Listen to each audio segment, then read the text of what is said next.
चला तर मित्रांनो, मुंबईपासून अगदी जवळ असलेला गड म्हणजे पनवेलमध्ये असलेला किल्ले प्रभाळगड या किल्ल्याला कशी भेट द्यायची तर पुढे आपण पाहूया. हा किल्ला छत्रपती शिवाजी महाराजांच्या पदस्पर्शाने पावन झालेला आहे. याच्या जोडीत असलेला कलावंतींचा सुळका व त्याच्या मनमोहक पायऱ्या हे आपण पाहूया.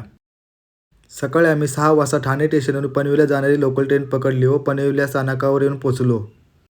स्टेशनच्या बाहेरून ऑटो स्टँडवरती येऊन ठाकूरवाडी या गावात जाणारी ऑटो रिक्षा पकडली. तीच रिक्षा पुढे 300 रुपये एका फेरीचे तर दुसऱ्या फेरीचे 300 रुपये घेते. त्यांचे एकच फिक्स भाडे आहे. पुढे गडाच्या पायथ्याला आलो म्हणजे ठाकूरवाडी या गावात आलो. तुमच्याकडे पर्सनल व्हेकल असेल तर तुमच्याकडनं एक्स्ट्रा चार्जेस घेतले जातील. पुढे सुरुवातीला अर्धा तास कच्च्या रस्त्यावरून चालत जावे लागते. मध्यंतरी आलेलो आपल्याला सुरुवातीला पहिल्यांदा हॉटेल भेटते. या हॉटेलमध्ये जेवणाची व कॅम्पिंगची सुविधा आहे. हॉटेलच्या 5 मिनिटं पुढे आल्यावरती आपल्या दगडाच्या कातळ करत कोरलेली गणरायाच्या हनुमंताच्या मूर्तीचं दर्शन होतं. पुढे प्रबळमाची या आपण गावामध्ये आल्यावरती आपल्याला प्रबळगडकडे जाणारा ॲरो कलावंती दुर्गकडे जाणारा ॲरो नजरेस पडतो. पुढे माचीपासून 40 मिनिटे चालत आल्यावर आपण गडाच्या मुख्य प्रवेशद्वारावरती येऊन पोहोचतो.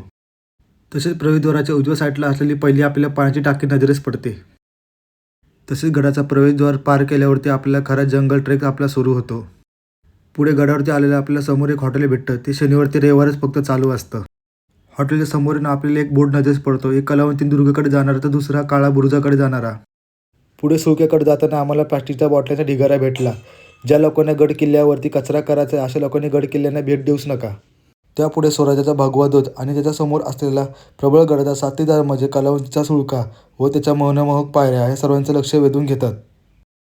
सुरुवातीला आपण ज्या पाटीजवळून सुळक्याकडे गेलो होतो परत रिटर्न येऊन त्याच पाटीजवळून काळ्या बुरुजाकडे उजव्या साईडला जायला मार्ग आहे.